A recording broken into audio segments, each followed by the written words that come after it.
Bienvenidos a Ciudad y Comunas, aquí por la señal de Arinfo TV, como todos los miércoles cada semana, con este intento de construcción de la otra agenda de la Ciudad de Buenos Aires, esa que no está quizás presente cotidianamente en los medios masivos, pero que no por ello es importante a abordar y a profundizar. Uno de los principales ejes que siempre le ponemos mucha atención y preocupación es el patrimonial. Sabemos que las ciudades crecen, avanzan, se desarrollan y esto no está mal, es bueno que ello ocurra, pero siempre tratando de buscar un equilibrio, una armonización y un rescate de lo que es todo nuestro valor patrimonial desde lo urbano, lo arquitectónico y lo cultural. Así que hoy nos vamos a adentrar en esta temática tan apasionante con realmente un invitado de lujo, que es el arquitecto Marcelo Magadán, una persona que viene trabajando desde hace muchos años en toda esta cuestión, esta problemática, que tiene su propio estudio, Magadán y Asociados, ha formado parte de organizaciones como Basta de Demoler y actualmente integra la Comisión Nacional de Monumentos, Lugares y Bienes Históricos. Así que es la persona indicada para adentrarnos en este fascinante mundo al que hoy queremos compartir con ustedes, luego de una breve pausa aquí en Ciudad y Comunas.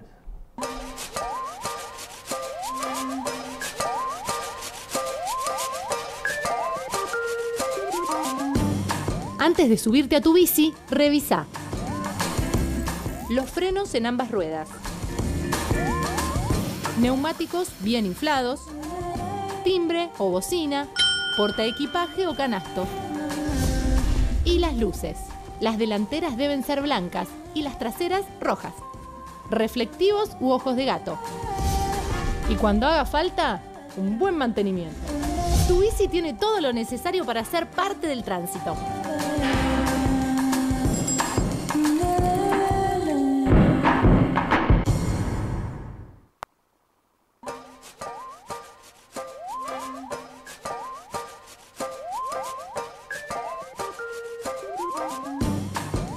No todo lo que llevas en la cabeza te protege. Que el casco sea de tu talle y homologado. Es fundamental que te lo coloques correctamente. Coloca la hebilla debajo de la mandíbula, con las correas tensadas, pero que te permita hablar o masticar. Ni hacia adelante ni hacia atrás. Ahora, fija la posición. Elegilo, ajustalo y usalo. Siempre.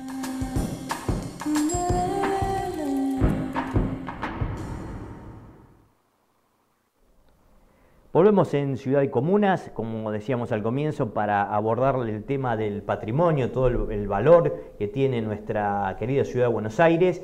Y decíamos con la presencia del arquitecto Marcelo Magadán, especialista en conservación arquitectónica, a quien le damos la bienvenida a nuestro programa. ¿Qué tal, Marcelo? Muchas gracias por compartir este espacio. No, por favor, gracias a ustedes por dármelo, como para poder contar un poco esto que tanto me apasiona y que de pronto es tan importante para la sociedad en su conjunto.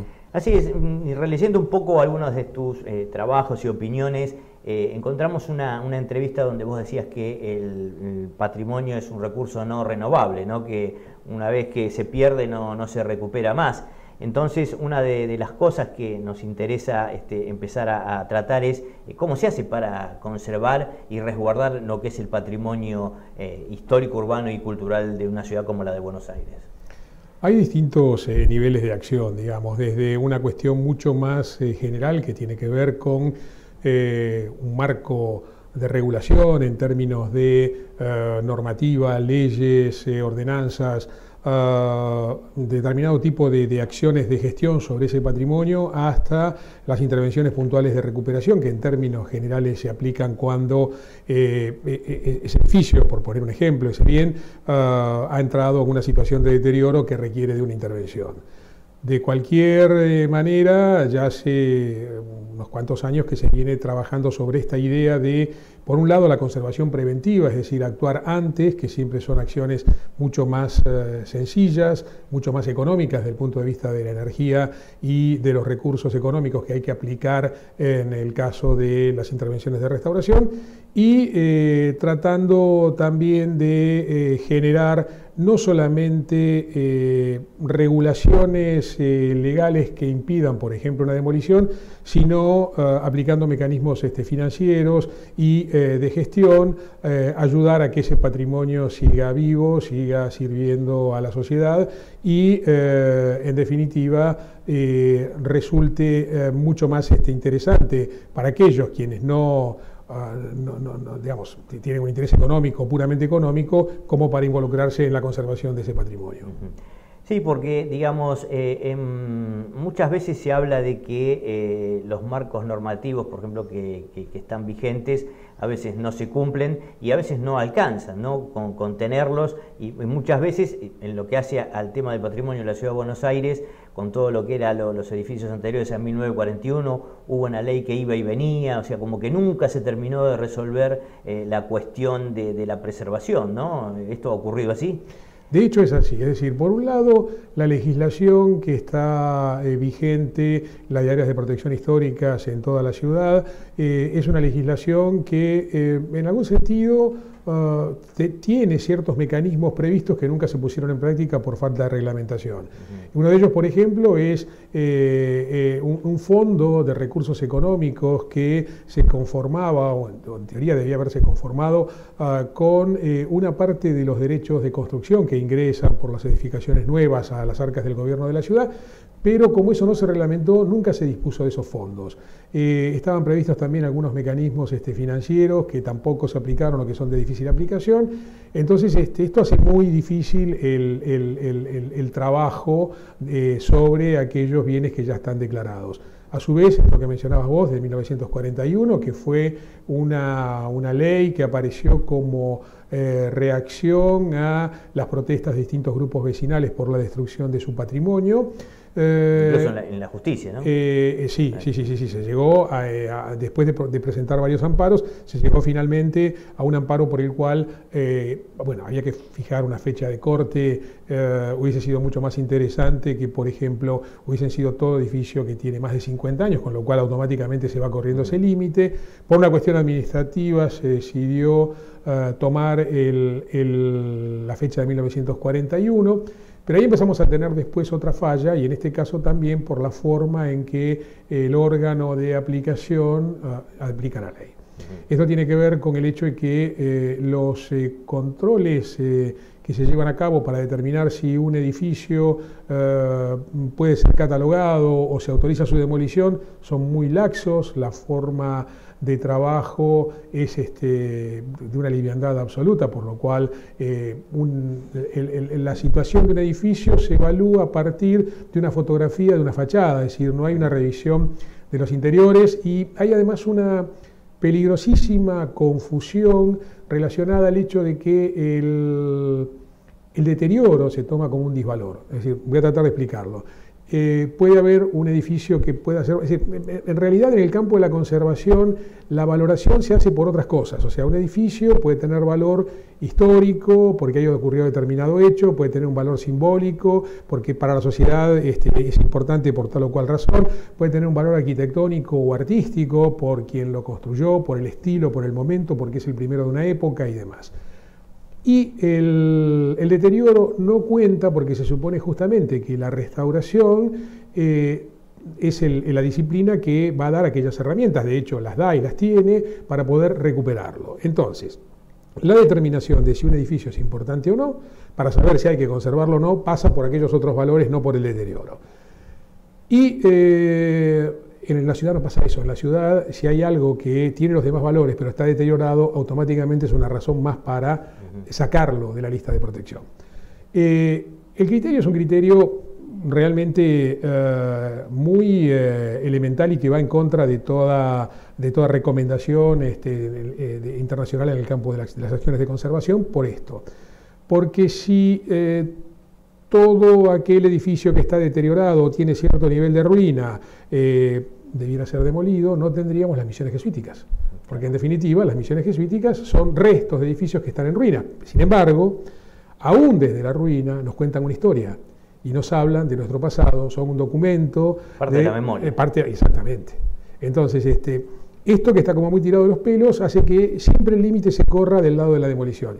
Esto hace también que de la cantidad de casos que son sometidos a la evaluación del órgano de aplicación, en definitiva, termine en apenas un 10%, recomendándose su conservación.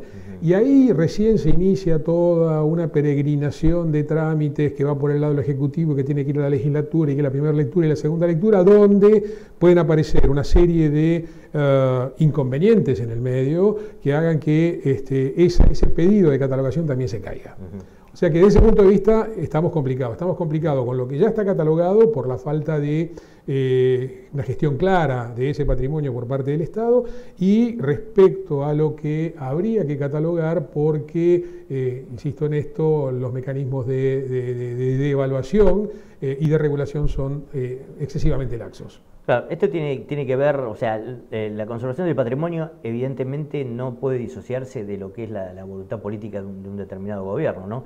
Hemos tenido épocas en nuestra ciudad donde había un desinterés, digamos, total por el tema patrimonial, otras etapas donde algunos dicen que hay todo lo que es el boom inmobiliario, entonces con tal de crecer en ese sentido, no importa si hay que demoler lo que haya que demolerse, digamos, está fuertemente ligado siempre por lo menos en nuestra ciudad, al tema político, ¿no?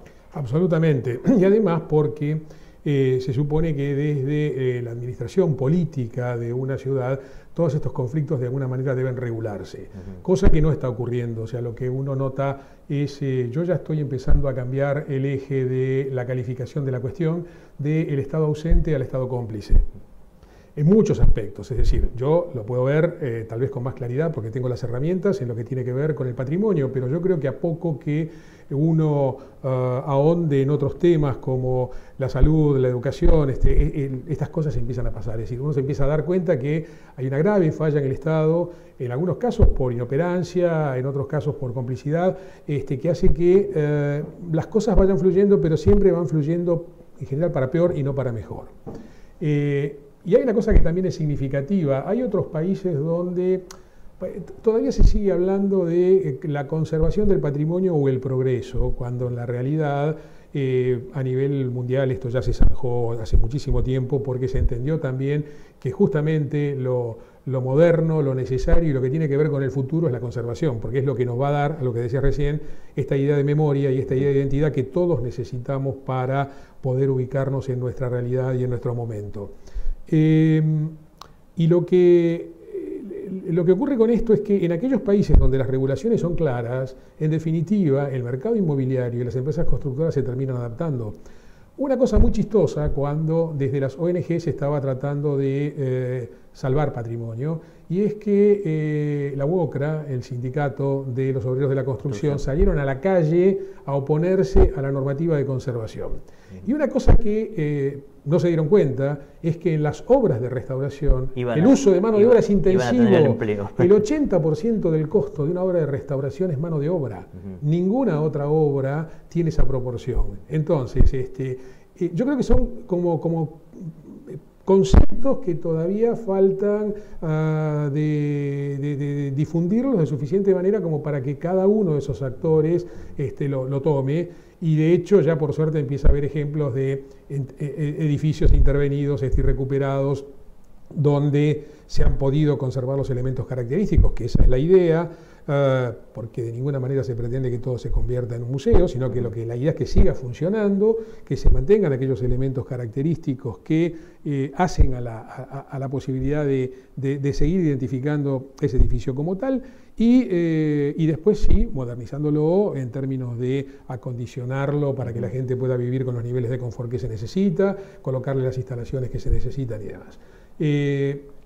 Y yo decía también en esos ejemplos que en esos otros países donde esas reglas son claras, los inversores inmobiliarios terminan invirtiendo en el patrimonio, las empresas constructoras se adaptan para trabajar sobre el patrimonio, y ha habido acciones de rehabilitación de edificios construidos fenomenales, porque además se puede seguir construyendo en otros lugares, es decir, en una ciudad puede tranquilamente tener áreas de renovación y áreas de conservación. El problema es cuando Estos límites no son claros y entonces nos empieza a aparecer una torre de 25 pisos detrás de la Casa de Gobierno, haciendo perder, por ejemplo, porque ahí ya empieza a jugar otra cosa. No solamente la conservación del edificio en forma aislada, sino también la conservación del paisaje urbano histórico. ¿Y qué haría falta para que esas reglas claras existan y haya una correcta regulación hoy por hoy? ¿Qué tendría que cambiar sustancialmente? Yo creo que uno de los problemas que tenemos es que el manejo del patrimonio en la ciudad, en términos generales y salvo honrosas excepciones, ha estado en manos de gente que no estaba formada. Es gente que porque llega por una cuestión política o lo que sea, pero no es gente que haya estado formada. Entonces, yo creo que incluso hasta por desconocimiento se rechaza la actividad de la conservación y se lo ve como una cosa peligrosa en términos de, no, pero ¿cómo? Si yo no puedo tirarlo abajo y construir, me quedo sin trabajo. Y la realidad es que hay muchísima gente en la Ciudad de Buenos Aires y en el país trabajando sobre patrimonio construido, haciendo distintos tipos de intervenciones, de rehabilitación, de restauración. Y muchas veces cuando hablamos del patrimonio nos estamos refiriendo a un edificio o a un inmueble concreto, pero también a su entorno, ¿no? Porque a veces por ahí se preserva una cosa, pero si se hace una cosa totalmente distinta al lado, es como que ahí todo se desdibuja, ¿no? Yo por eso te hablaba recién de lo del paisaje urbano, histórico, que es importantísimo. Es decir, uno se para en cualquier lugar de la Plaza de Mayo y empieza a mirar alrededor y lo poco que podía llegar hasta hace 10, 15 años atrás de percibir de ese paisaje que ya estaba transformado, porque había edificios de distintas épocas, el Cabildo, que bueno, no es exactamente el Cabildo original, la Catedral, lo que es la propia Casa de Gobierno. Bueno, y de pronto empiezan a aparecer estas torres del lado de Puerto Madero, del lado de la City y demás, que alteran a tal punto que cuando uno está en la Plaza Dorrego, que se supone que de alguna forma es como el símbolo de la cosa conservada en Buenos Aires y demás, y mira por defensa hacia el lado de la City, en el medio de la calle aparecen las torres de la City. Entonces hay una cuestión que tiene que ver con el cuidado del entorno, la determinación de áreas de mitigación, el entender que hay una cuestión de paisaje. En Buenos Aires estamos perdiendo el cielo, en la medida que vamos construyendo hacia arriba. Yo recuerdo ir, por ejemplo, por la avenida San Juan hacia el Bajo, y uno podía percibir el cielo, y ahora ya entre el encajonamiento de las construcciones de San Juan, más lo que está pasando abajo en Puerto Madero, uno para ver el cielo tiene que mirar hacia arriba. Es real. Son pequeñas. Yo creo que además uno no las percibe, y acá hay en la aparición de los grupos vecinales que defendían el patrimonio, que lo siguen defendiendo muy bien, tiene que ver con esto. Hay cosas que uno no las percibe porque son como pequeñas erosiones, ¿no? Cosas que se van desgastando de a poquito, una demolición, una transformación de esto, de aquello, del otro, y un día salimos a la calle y nos damos cuenta que somos extranjeros en nuestro barrio. Sí, es que también a veces les ganan por cansancio, ¿no? Porque a veces la lucha es totalmente desleal, ¿no? Entre las ONG y un Estado que va en otra dirección, es imposible, ¿no? Fíjate a tal punto que no hace tanto tiempo atrás hubo una presentación judicial en contra de Basta de Demoler y de la historiadora Sonia Bergman, porque ellos presentaron un amparo evitando que se construyera una estación del subterráneo en la Plaza Francia. Los demandó después el Estado. Claro, y siguen demandados todavía. Entonces es una cosa muy extraña, porque el gobierno de la ciudad hoy en la ciudad está hablando de la participación de los ciudadanos y diciendo que la ciudad no son solo los edificios, son también los vecinos y demás, de alguna manera convocando a los vecinos a que vayan a reuniones con el jefe de gobierno, con el vicejefe, con eso, y siguen arrastrando este tipo de situaciones. Es decir, la participación real, la participación comprometida de gente que sabe de qué está hablando, molesta.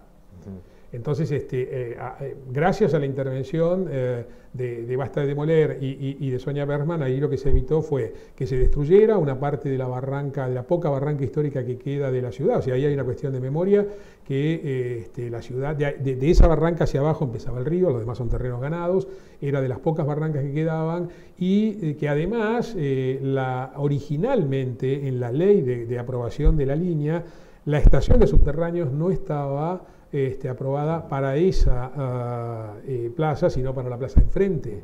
Entonces, aún así, aún cuando el error había sido cometido por los funcionarios, los que, al menos en la pretensión del Estado, los que van a terminar pagando los platos rotos son los vecinos. Sí, bueno, Marcelo, te proponemos ir a una breve pausa porque hay todavía mucho más para tratar en materia de patrimonio. Seguimos Perfecto. En Ciudad y Comunas.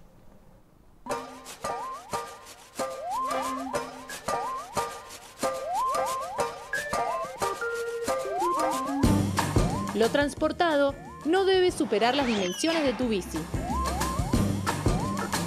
Que tu carga no te distraiga ni te haga perder el control. Lo ideal es ubicar la carga sobre el cuadro de la bici y que todo lo que llevas quede sujeto.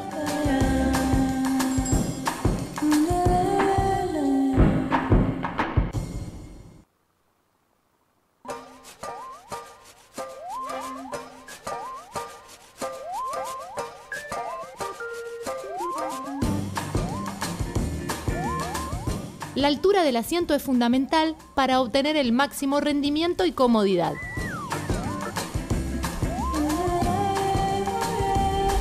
Los brazos van relajados y las manos en los frenos. Es importante que puedas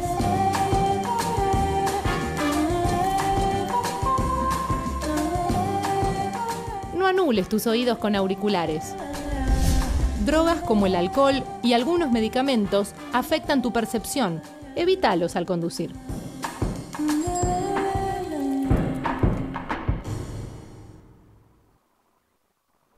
Seguimos en Ciudad y Comunas con el arquitecto Marcelo Magadán. Hablábamos de todo lo que tiene que ver con el paisaje histórico, que no solo hace al edificio concreto, sino a otras cuestiones, ¿no? Como por ahí la infraestructura de las veredas o los árboles que también forman parte del mismo, ¿no? El equipamiento urbano, el arbolado. Con el arbolado también estamos teniendo un problema grave porque se están produciendo unas podas feroces que en muchos casos lo que hacen es que los ejemplares terminen secándose. Hay podas en verano, es una cosa extrañísima. Las podas no tienen mayor criterio en cuanto a su ejecución. Por otro lado, digamos, cualquiera que más o menos se adentre en la cuestión del tratamiento del arbolado urbano se va a enterar de que solo se hacen podas en aquellos casos en que sea necesario hacer alguna corrección mínima, por ejemplo, de una rama peligrosa que puede caerse o que puede estar interfiriendo con algo, o de alguna parte de un ejemplar que pueda estar enfermo, si no los árboles no se podan. Y eso acá no se ha entendido y se está sistemáticamente atacando al arbolado. Yo creo que hay, en algún sentido, hay como mucha improvisación en la manera en la que las cosas se abordan. Bueno, hay que hacer, y no importa cómo, y sin medir las consecuencias. Bueno, esto, perdona que te interrumpa, también lo hemos hablado, vos hacías referencia a Sonia Bergman, que también en la ciudad no ha habido gente especializada en materia de planificación, de lo que tiene que ver con el espacio público, los espacios verdes.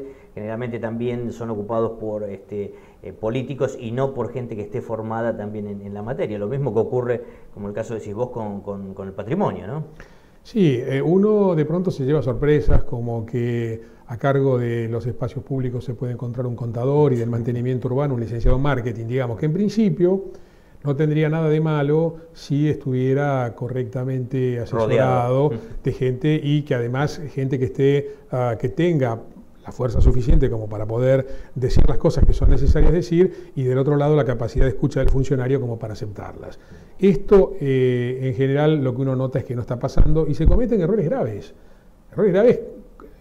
sacándolo a otro campo, porque uno a veces lo que puede decir es, bueno, pero alguien que nos está escuchando, sí, bueno, pero ¿quién me va a venir a decir a mí que yo no puedo tirar abajo mi edificio? Bueno, primera cuestión, uno vive en una sociedad donde hay regulaciones, entonces de la misma manera que uno no puede poner una fábrica en cualquier lado, o tampoco puede demoler un edificio histórico. Después habrá que ver cómo compensar eso y demás, pero esa es la parte de la gestión que yo digo que lamentablemente acá no se hace. Por otro lado está esta cuestión de pensar que, bueno, es una restricción al dominio por el cual yo no puedo disponer del bien y demás. Fenómeno. Sacamos un minuto de los edificios y pensemos en otra cosa que está en la ciudad y que no depende de nadie más que del gobierno de la ciudad. Me refiero al arte público. Entonces, el estado en que están las esculturas es tremendo. Hay esculturas como la obra de Bergottini que estaba en la Plaza Colombia, el izamiento de la bandera, en Barracas, hace 4 o 5 años que la sacaron. Estaba tirada a la intemperie, ¿no? Y la dejaron tirada ahí en el depósito del MOA. Pero la realidad es que esa es una obra que primero yo creo que habría que haber pensado 2 veces antes de sacarla. Segundo, que contra más tiempo se tarde en volver a colocarla, más se complica su conservación. Y bueno, y hubo algunas otras cuestiones complicadas en su momento, como la tala del tótem de la Plaza de Canadá, porque supuestamente, sin haber hecho ningún estudio, alguien dijo que se podía caer, entonces fueron corriendo, y lo supervisó el mismísimo ministro de Cultura de aquel momento, estamos hablando del año comienzo de 2008, y lo cortaron con una motosierra, o sea, un tótem que estaba tallado en un tronco de cedro de 20 metros de altura y 1 metro de diámetro, que se había bancado 40 años de intemperie sin ningún problema, digamos, pues, sin ningún problema. Además, los canadienses, cuando lo donaron, habían dejado instrucciones muy claras de lo que había que hacer cada cierto tiempo, que no era ni más ni menos que repasar la pintura para que la madera no se pudriera. Pero la madera, aún así, la madera no se había pudrido. Y por una cuestión de falta de evaluación, decidieron talarlo. Lo tiraron en la plaza, supuestamente para conservarlo, y al poco tiempo se dieron cuenta que ya le estaban prendiendo fuego. Y acá. Entonces, lo mejor que dijeron, bueno, vamos a sacarlo de acá, vamos a llevarlo al MOA. Bueno, pero no había camiones de 20 metros de largo.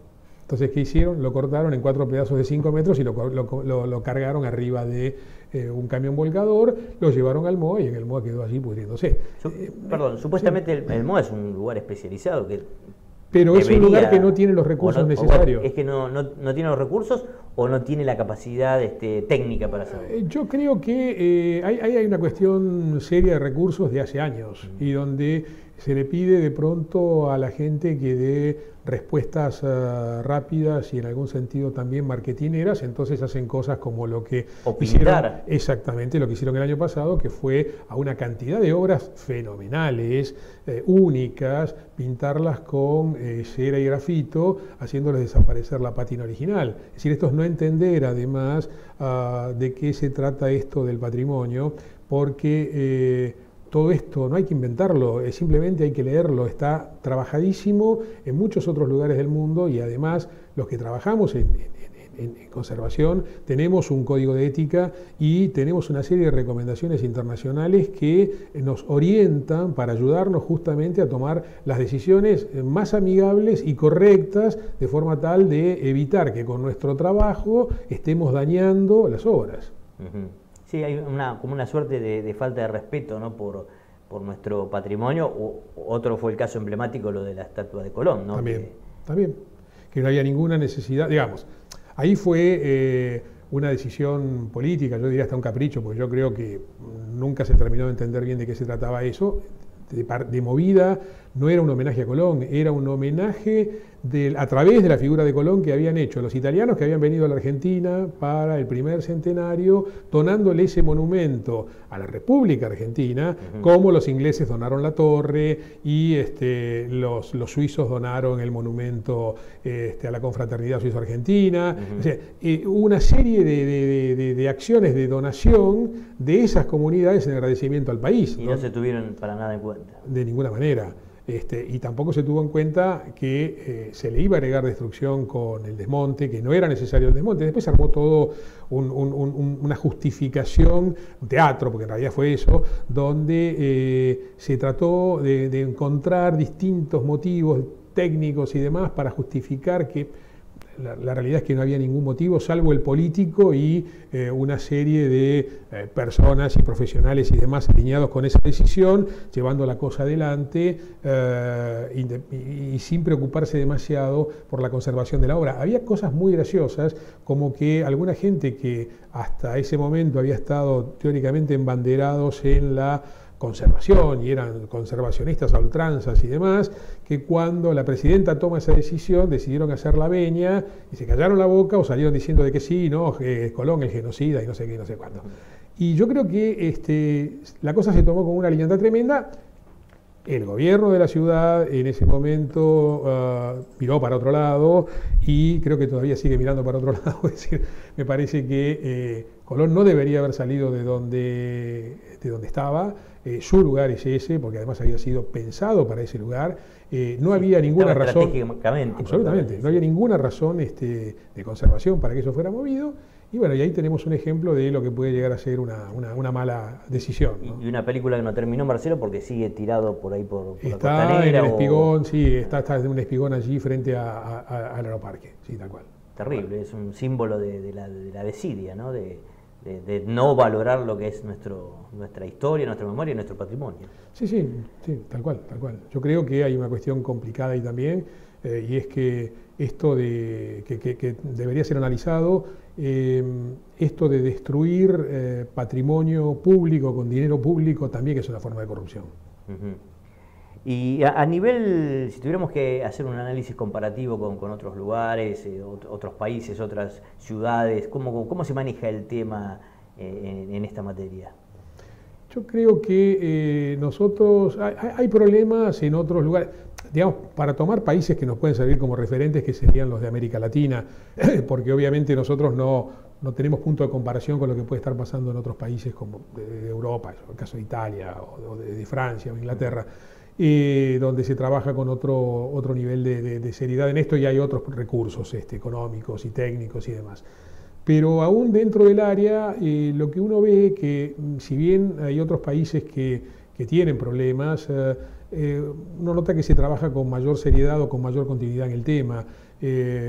Perú ha cambiado mucho en algunos aspectos, en Chile, Brasil tiene algunos ejemplos interesantes, por ejemplo, a nivel de la regulación de la normativa en algunos estados, si yo no recuerdo mal son 3, uno de ellos es Minas Gerais, hay lo que llaman promotorías, son una suerte de defensorías del Estado que tienen acción directa sobre el patrimonio, tanto natural como el cultural, entonces pueden obligar, tienen el poder para hacerlo, pueden obligar tanto a un particular como al Estado a que cesen en una determinada acción si eso está destruyendo patrimonio.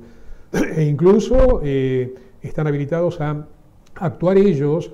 Algún caso, por ejemplo, donde un particular deja abandonado un edificio y le prende fuego, entonces lo que hace la promotoría es, trata de llegar a un acuerdo para que lo repare, el particular no lo repara, entonces finalmente rematan el edificio. Con el dinero ese el Estado se hace cargo de la restauración y lo que queda como diferencia se lo da al particular, y el particular no puede decir absolutamente nada, eso está establecido por ley. Entonces hay otros mecanismos de regulación que lamentablemente acá no los tenemos. ¿Te parece, en la ciudad está la Defensoría del Pueblo, que tiene una subsecretaría de Derechos Urbanos y Ambientales, pero te parece que este es un tema quizás para descentralizarlo y también de alguna manera darle participación a los vecinos o a los organismos temáticos que pueda haber en los distintos barrios? ¿Te parece que se podría buscar alguna variante en ese sentido? Yo creo que sería una alternativa posible. La Defensoría, lamentablemente, lo que puede hacer es recomendar, puede evaluar y recomendar, pero digamos, lamentablemente no tiene el poder político como para hacer que las cosas de fondo cambien. No tenemos una fiscalía, que la figura de esto que yo contaba de Brasil se podría asemejar acá a nuestras fiscalías. No tenemos una fiscalía. Si yo, por ejemplo, no conozco casos de fiscales que aún ante situaciones de destrucción importantes hayan actuado de oficio, a pesar de que las cosas pueden estar a la vista y que pueda haber artículos en los periódicos denunciando la situación y demás, yo esto no lo he visto. Y el otro problema que veo también en los mecanismos de participación es que a veces la gente se cansa y deja de participar porque lo que se da cuenta es que como las opiniones no son vinculantes, en definitiva, el legislador o el político puede tomar de lo que le dicen lo que le conviene, si es que hay algo que le conviene tomar, y si no, directamente ignorarlo y hacer una cosa completamente distinta.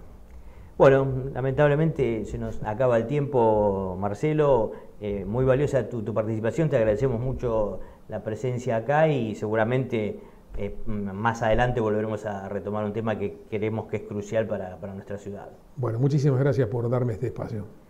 Bueno, nos vamos despidiendo, agradecemos a Pablo Guardia en la operación técnica, esperamos haber contribuido un poco a poner en la agenda de los porteños el tema patrimonial, como hacemos con otras cuestiones, como el medio ambiente, el urbanismo, y nos despedimos hasta dentro de 7 días, el próximo miércoles a las 19:15, en esta propuesta que hemos dado en llamar Ciudad y Comunas. Muchas gracias.